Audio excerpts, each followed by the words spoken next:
सोचो, ये जमीन जो आज सिर्फ पुरानी और वीरानी से भरी है, कभी जन्नत के मंजर से रोशन थी, मगर इंसानी गुरूर और गफलत का अंजाम अक्सर छुपकर भी आता है। क्या हम वाकई अपनी नेमतों का शुक्र करते हैं या सिर्फ गुरूर में मुब्तला हैं? यहां इस कौम पर जो अल्लाह की नेमतों से मालामाल थी, एक दिन उनके लिए बड़ी आजमाइश और आजाब का साया गिरने वाला था। हर फैसला, हर लम्हा हम सब के लिए सबक है। आइए कौम सबा की दास्तान को समझते हैं।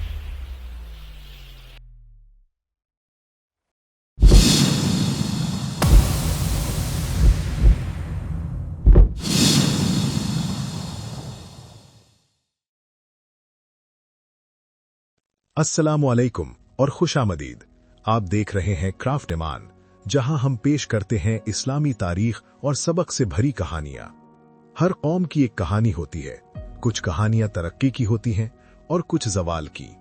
कौम सबा उन कौमों में से थी जिसे अल्लाह ने जमीन पर रहकर जन्नत जैसी जिंदगी अता की।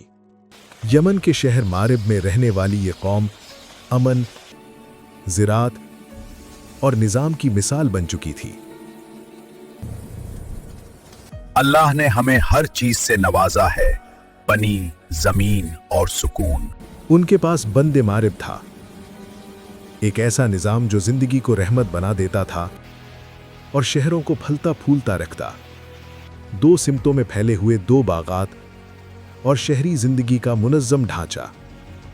कभी सोचा ना था कि ये बरकत भी इम्तिहान बन सकती है। कुरान करीम सूरह सबा इस कौम का जिक्र एक मिसाल के तौर पर करता है, ताकि आने वाली नस्लें सबक हासिल करें। अगर ये सब अल्लाह की रहमत है तो क्या हम उसका हक अदा कर रहे हैं? बंदे मारिब सबियंस का कदीम इंजीनियरिंग मार्वल था, जो कौम की ज़िराअत और शहरी जिंदगी का मरकज था। यह सिर्फ पत्थर का बांध नहीं, बल्कि पूरी कौम के मुस्तकबिल का निजाम था। बारिश का पानी यहां जमा होता और कंट्रोल कनाल्स के जरिए खेत और शहरों में डिस्ट्रीब्यूट होता। बंद टूटने या निगलेक्ट होने का मतलब था कौम के लिए अजाब और तबाही। हर दरवाजा और हर पठार सोच समझकर रखा गया है। ये सिर्फ इंजीनियरिंग नहीं, जिंदगी का निजाम है। ये कौम के लिए रहमत का जरिया भी है और इम्तिहान का सबब भी। खेत और बागात फलते, शहरों में बाजार और तालीम का निजाम कायम था। हर फैसला अक्ल और हिकमत से होता। हमारी तरक्की का असर हर कोने में नजर आता, लेकिन क्या हम इसका शुक्र अदा करते हैं? मलिका बिल्कीस सिर्फ एक रानी नहीं, बल्कि कौम की डेली गवर्नेंस में एक्टिव लीडर थी। हर फैसला पहले काउंसिल और एडवाइजर्स के साथ डिस्कस होता। इंसाफ और मशवरा उसकी पॉलिसी का मरकज था। अजीम तख्त और दरबार कौम के लिए रिस्पेक्ट और पावर का सिंबल था। आज के हुक्मरान इससे सीख ले सकते हैं कि इंसाफ, मशवरा और हिकमत से कौम को बरकरार रखा जा सकता है। मैं कोई फैसला अकेले नहीं करती, काम की राय भी जिम्मेदारी होती है। मलिका अपने दिन का आगाज काउंसिल मीटिंग्स और कौम के मसाइल सुनकर करती। शाम को अपने घर और बच्चों के साथ वक्त गुजारती और अपनी हुक्मरानी का बैलेंस बनाती। रानी अपनी ताकत और इंसाफ का बैलेंस रखती है और फैसला कौम की भलाई के लिए होता है। खेत, बागात, शहरों में लोग मसरूफ, बच्चे पानी लेते और बाजार में लोग अपना काम करते। औरतें क्राफ्ट्स और घरेलू काम में मसरूफ थीं। कौम सबा का दिन सुबह से शाम तक मसरूफियत और बरकत से भरा था। सुबह की रोशनी में किसान अपनी ज़िराअत में काम करते, बागात और खेतों में फल और सब्जियां उगाते और शहरों में तालीम और कॉमर्स का सिलसिला शुरू होता। हम सुबह अपने बच्चों को तालीम देते, खेत में काम करते और शाम को अपने घर और इबादत में गुजरते। बच्चों की तालीम कौम का अहम हिस्सा थी। हर घर में स्कूल का सिलसिला चल रहा था, जहां बेसिक तालीम और अक्ल और हिकमत सिखाई जाती थी। बच्चे शहरों में और बागात में खेलते और साथ ही जिंदगी के बुनियादी सबक सीखते। कौम की तरक्की के लिए हर फैसला सोच समझ कर लेना जरूरी है। हर फैमिली और ट्राइब अपनी जिम्मेदारी समझती है। रात के वक्त कौम अपनी खानदानी मुलाकात और इबादत में मसरूफ होती, बच्चों की तालीम जारी रहती और पेरेंट्स अपनी फैमिली और ट्राइब के मसाइल डिस्कस करते। ट्राइबल एल्डर्स रात को काउंसिल मीटिंग्स में कौम के मुस्तकबिल के फैसले करते। रात के सुकून में भी हम अपनी कौम का ख्याल रखते हैं। हर फैसला इंसाफ और हिकमत से होना चाहिए ताकि कौम बरकरार रहे। मलिका बिल्कीस अपनी रात की प्लानिंग में घर और दरबार के मसाइल का तनाजुर देखते हुए कौम के लिए फैसले करती। ये वक्त सिर्फ सुकून का नहीं बल्कि अक्ल और हिकमत का भी था। रानी अपनी ताकत और इंसाफ का बैलेंस रखती है और हर फैसला कौम की भलाई के लिए होता है। ये उस वक्त का वाकया है जब दुनिया पर हुक्मरानी सिर्फ ताकत से नहीं बल्कि हिकमत और हक से होती थी। अल्लाह ने हजरत सुलेमान अलैहिस्सलाम को ऐसी सल्तनत अता की थी जिसमें इंसान, जिन और परिंदे सब उनके हुक्म के ताबे थे। इसी दौर में सबा की मलिका बिल्कीस अपनी अकल और हुक्मरानी के लिए मशहूर थीं। ये हुदहुद मेरा खत ले जाओ और उसे उनके सामने डाल दो, फिर जरा हट कर देखना कि वो क्या जवाब देती हैं। आए दरबारियों, मुझे एक बावकर खात मिला है। ये हजरत सुलेमान अलैहिस्सलाम की तरफ से है और इसका आगाज बिस्मिल्लाहिर्रहमानिर्रहीम से होता है। मलिका बिल्कीस खत पढ़ते हुए, मेरे मुकाबले में सरकाशी ना करो और फर्मा बरदार बनकर मेरे पास आ जाओ। रानी, ये कैसा खत है? क्या हम अपनी इज्जत और सल्तानत को ऐसे किसी को दे सकते हैं? मैं इस मामले को पहले हिकमत से परखना चाहती हूँ। मलिका बिल्कीस एक बड़ा संदूक उठाती हैं जो सोना, जेवरात और नफीस तोहफे से भरा हुआ है। ये संदूक मेरे दरबार के कुछ अफराद लेकर हजरत सुलेमान अलैहिस्सलाम के पास पहुंचाएंगे। देखते हैं वो हमारी नीयत को समझते हैं या नहीं।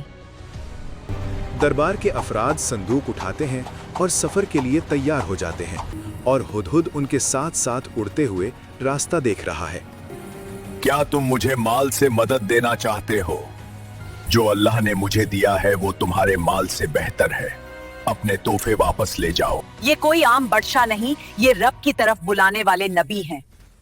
मैं खुद उनके पास जाऊंगी। ये फैसला एक दानिशमंद हुक्मरान की पहचान था, क्योंकि वो जंग या जिद के बजाय सच को समझना चाहती थीं। जब मलिका बिल्कीस हजरत सुलेमान अलैहिस्सलाम के दरबार में पहुंची तो उनकी नजर ऐसी हुक्मरानी पर पड़ी जो सिर्फ ताकत पर नहीं बल्कि अल्लाह के हुक्म, इंसाफ और डिसिप्लिन पर कायम थी। जब मलिका बिल्कीस शीशे के महल में दाखिल हुई तो उन्होंने उसे पानी समझा। ये कोई जादू नहीं था बल्कि अल्लाह की दी हुई हिकमत और इल्म का नतीजा था जो हजरत सुलेमान अलैहिस्सलाम को अता हुआ। इस मंजर ने मलिका बिल्कीस पर यह बात वाज़े कर दी कि यहाँ जो कुछ है वो इंसानी गुरूर का नतीजा नहीं बल्कि अल्लाह की कुदरत और रहमत का इजहार है। मैं अपने आप पर जुल्म कर बैठी थी, अब मुझे हक वज़े हो चुका है।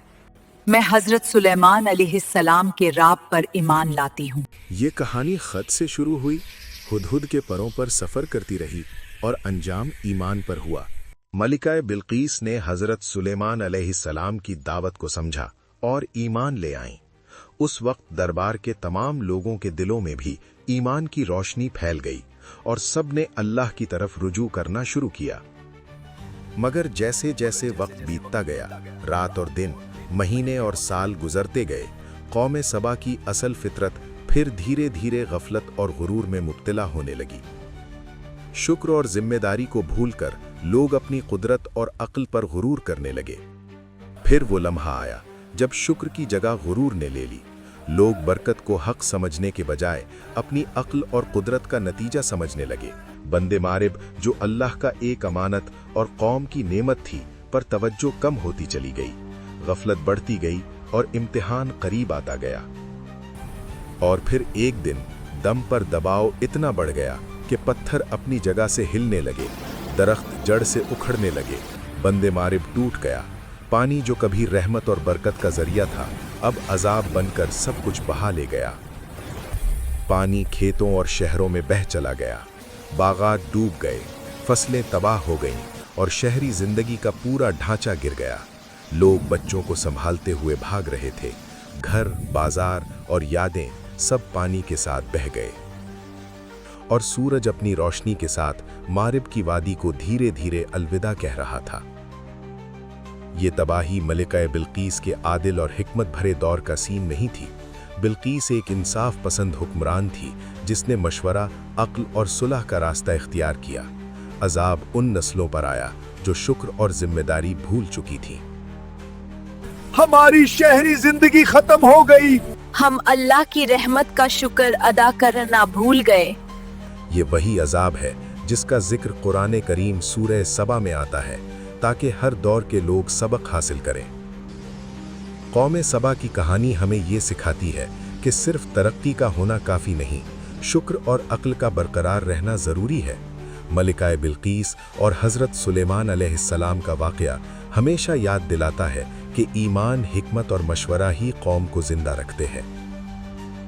रहमत उनके लिए जो शुक्र करते हैं और अजाब उनके लिए जो भूल जाते हैं। अगर आपको ये वीडियो पसंद आई तो लाइक करें, शेयर करें, कमेंट करें और क्राफ्ट ईमान को सब्सक्राइब करें ताकि आपको मिलती रहें ऐसी ही सबक भरी कहानियाँ।